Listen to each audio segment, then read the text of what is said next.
அனைவருக்கும் வணக்கம். இன்றைக்கி நவம்பர் 15, 2024 வெள்ளிக்கிழமை. தினமணியில் இருக்கிற முக்கியமான நியூஸஸ் என்னென்னு பார்ப்போம். ஹெட்லைன்ஸ் என்ன கொடுத்துருக்காங்கன்னா, அரசு மருத்துவமனைகளில் புதிய கட்டுப்பாடுகள், நோயாளிகளுடன் வருவோருக்கு அடையாளப்பட்டை பாதுகாப்பு சோதனை தெரிவிச்சிருக்காங்க.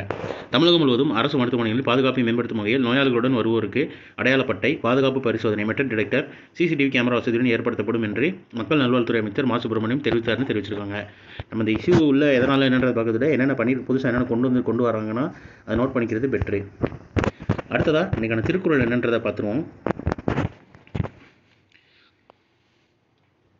குடிப்புகாத்து ஓம்பி குற்றம் கடிதல் வடு அன்று வேந்தன் தொழில். குடிகளை பிறர் வருத்தாமல் காத்து தானும் வருந்தாமல் காப்பாற்றி அவர்களுடைய குற்றங்களை தக்க தண்டனையால் ஒழித்தல் அரசனுடைய தொழில் பலி அன்று அப்படின்னு செங்கோன்மைன்ற அதிகாரத்தில் திருவள்ளுவர் சொல்கிறாரு.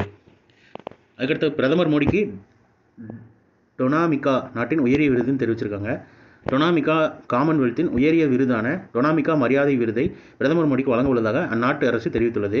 கொரோனா பெருந்தொற்று காலத்தின் போது தங்கள் நாட்டுக்கு உதவிய பிரதமர் மோடியை கௌரவிப்பதற்காக இந்த விருதை வழங்க உள்ளதாக அந்த நாட்டு அரசு தெரிவித்துள்ளதுன்னு தெரிவிச்சிருக்காங்க.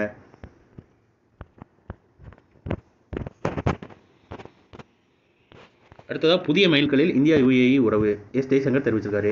இந்தியா மற்றும் ஐக்கிய அரபு அமீரகம் இடையே முன் எப்போதும் இல்லாத அளவில் இருதரப்பு உறவுகள் வலுவடைந்து புதிய மைல்கல்லை எட்டியுள்ளதாக இந்திய வெளியுறவுத்துறை அமைச்சர் ஜெய்சங்கர் வியாழக்கிழமை தெரிவித்தார்.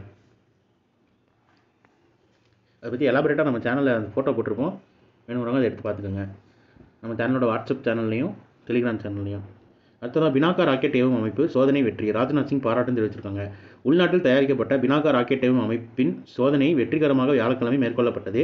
இதையடுத்து இந்திய ராணுவம் மற்றும் பாதுகாப்பு ஆராய்ச்சி மற்றும் மேம்பாட்டு நிறுவனத்துக்கு, அதாவது DRDOவுக்கு மத்திய பாதுகாப்புத்துறை அமைச்சர் ராஜ்நாத் சிங் பாராட்டு தெரிவிச்சிருக்காரு.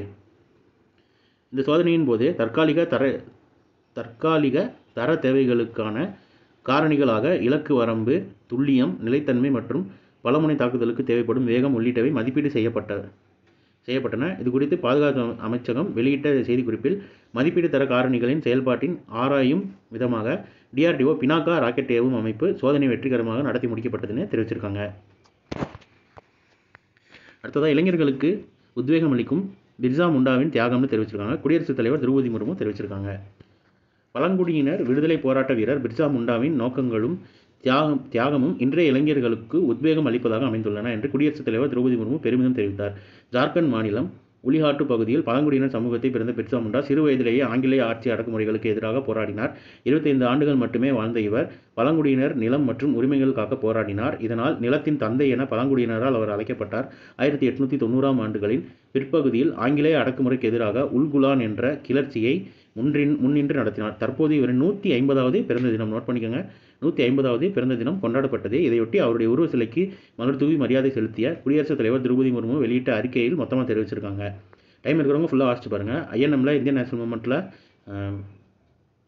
ட்ரைபல் ரிவோல்ட்டில் பழங்குடியினர் கிளர்ச்சியில் இவரோட பங்கு முக்கியமானது. ஸோ டைம் இருக்கிறவங்க கண்டிப்பாக இந்த இமேஜை வாசிச்சு பாருங்கள். ஸோ இன்றைக்கான இம்பார்ட்டன்ட் நியூஸஸ் அவ்வளோதான். இது ஒரு ஷார்ட்டட் வெர்ஷன் தான். 1 மினிட் கரண்ட் நம்ம சேனல் இருக்குது, வேணுங்கிறவங்க அதை யூட்டிலைஸ் பண்ணிக்கோங்க. மேலும் இன்னொரு நியூஸில் சந்திப்போம். தேங்க்யூ.